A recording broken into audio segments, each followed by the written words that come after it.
Família Buso, uma tradicional família vêneta de Treviso, e nós vamos falar um pouquinho mais a respeito dessa família nesse vídeo hoje. É mais uma das nossas pesquisas aí que foram encomendadas. Antes disso, claro, curte o vídeo, se inscreve no canal, não esquece de ativar o sininho das notificações. Se você que deseja apoiar o canal Lenguamar, é possível fazer isso através do próprio YouTube ou então pelo Pix do canal 54992622828. Temos 7 anos de vida, pretendemos nos alongarmos ao menos por mais 7 anos também.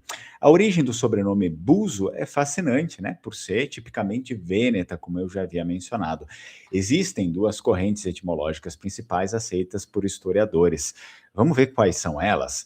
Derivação, então, do apelido por meio da forma vêneta em si, da língua vêneta, né? Que lá na língua vêneta nós vamos ter a palavra buso com o significado literal de buraco ou oco, vem do latim busus ou puxus.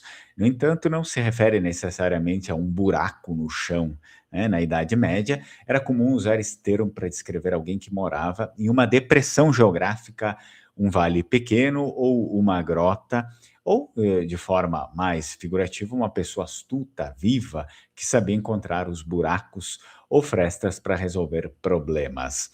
Depois nós temos um sentido que nos aponta a uma aférese de nomes germânicos também. Outra possibilidade é que seja uma forma curta, ou seja, uma aférese de nomes medievais de origem germânica, como Jacobuso, uma variante de Giacomo ou Jacó, ou nomes terminados em buso, do germânico. Com o tempo, a terminação assim teria ganhado vida própria como sobrenome independente. Bom, a província de Treviso é considerada o epicentro histórico da família Buso.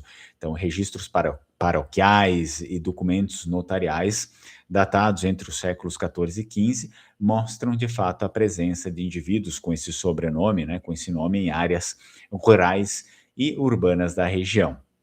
Diferente da variedade Buso, que é extremamente vêneta, existe também, para constatar aqui, uma variação Busso com 2 S's, Busso, né?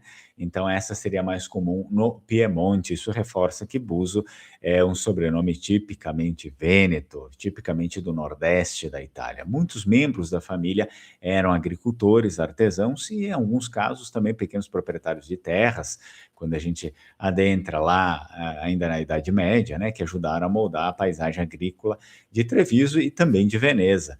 Então, no século XIX, a gente vai constatar ali, por conta da unificação italiana, dos problemas que circundaram a unificação italiana, né, houve um agravamento econômico, do qual nós somos originários disso, da nossa imigração, né, e muitos Buso de Treviso, especialmente de locais como Paese, Montebelluna e Villorba, tiveram que sair de lá, né, fizeram a sua imigração para países como Brasil, Argentina, Estados Unidos, principalmente Brasil.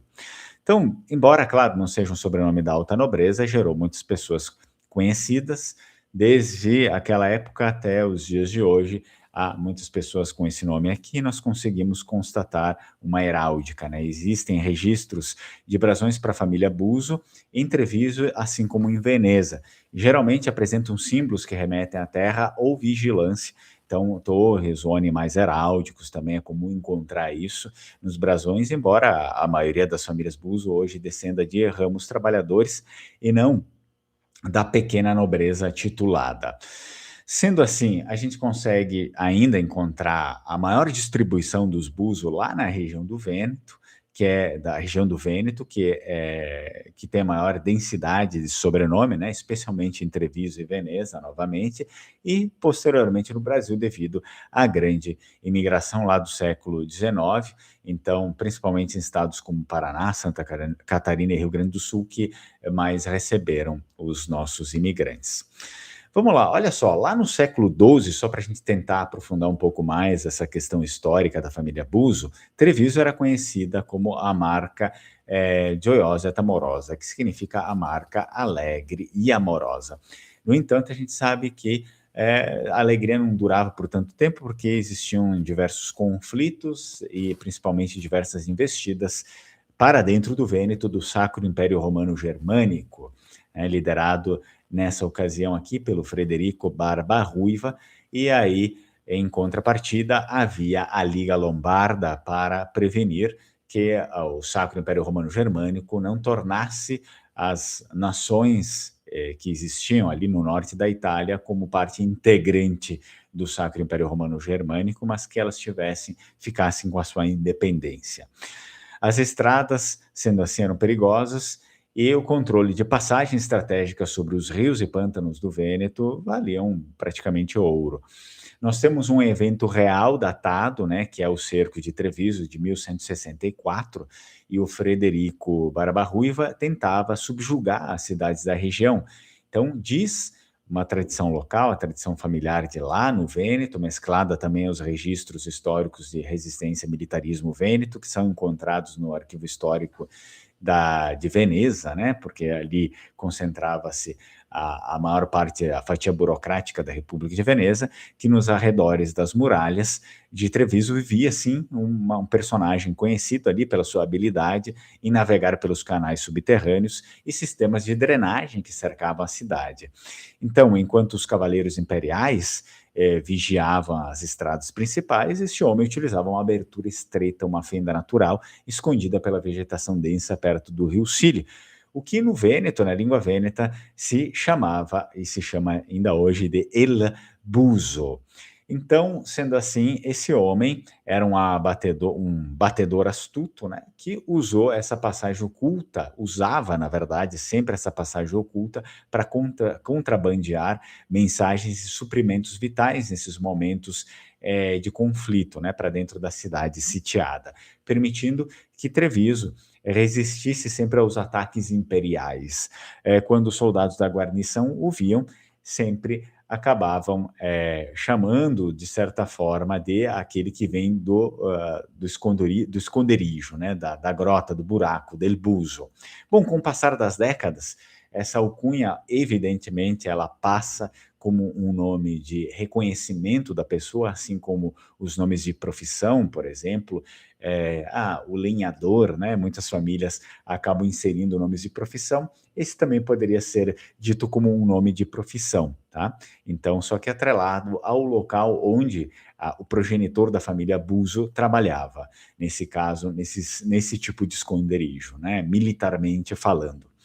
Bem, a ascensão na Treviso medieval também é importante que a gente ressalte isso, porque foi uma outra fase para a família Buzo, no século XIII, com a estabilização da cidade sob o domínio da família da Camino.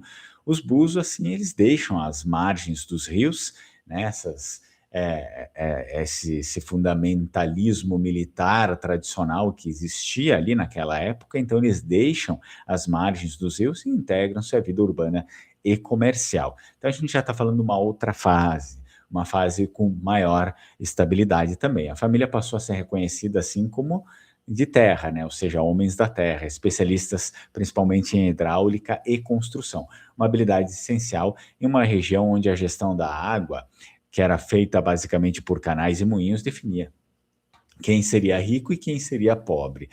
Para finalizar, a gente encontra basicamente respaldo, por exemplo, em registros de 1200, onde o sobrenome começa a aparecer de forma efetiva em modos latinizados, como Busus, o Buzi, em documentos de transição de moinhos, em Treviso. Principalmente a gente encontra muita informação em documentos de compra e venda, tá? E também na questão da geografia, o termo buzo era usado para designar esses canais de carga e descarga de moinhos, e se a família operava próximo a isso, basicamente ela teria, né, ela seria reconhecida através dos termos técnicos que envolviam esses trabalhos. Portanto, mais uma vez, a gente está falando sobre um sobrenome de atividade, de profissão, né, que ele vem a partir disso. Bem, espero que vocês tenham gostado do vídeo e nos vemos na próxima. Tchau, tchau, Strucon.